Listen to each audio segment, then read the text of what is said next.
On an emotional level, as I said earlier, women will often leave their birth experience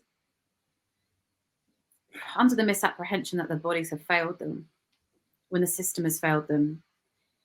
Now, I believe in a mind-body-soul connection to understand dis-ease.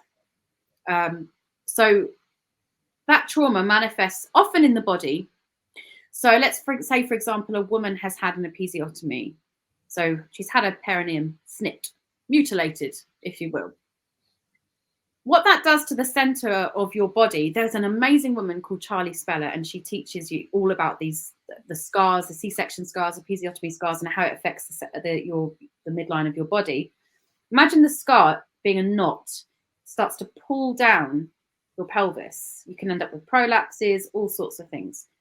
Then you've got the emotional response to the physical response, which is, oh my God, my body's awful. What's going on here? Oh my God, my body's failed me. I'm not bonding with my baby. I'm so full of cortisol and adrenaline, I can't produce any breast milk.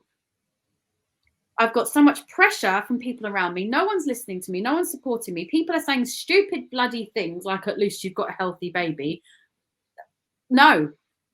And I'm not saying that doesn't matter. Of course it does. That's a given. But what about that woman's experience? What about her rite of passage? What about the baby's rite of passage? What about that baby's right to have a calm, peaceful, beautiful entrance into this world, instead of strangers with masks staring at it with gloves on, pulling it out with so much aggression, and then sucking stuff out of the baby when it could just go to the mother's chest and the baby can come to gently. This is not a good start to life. And then the trauma can often build up. I know women who have got postnatal depression 10, 20 years in, because at some point they may logically forget what the trauma was, but your body remembers. Mm-hmm.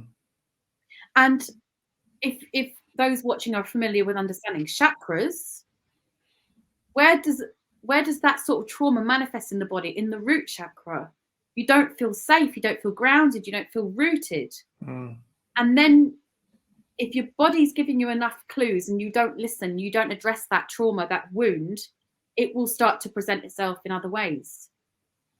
Bowel problems, more uterine fibroids, all these sorts of things that will manifest. It has a huge knock-on effect. And then women end up feeling gaslighted, maybe from their partners.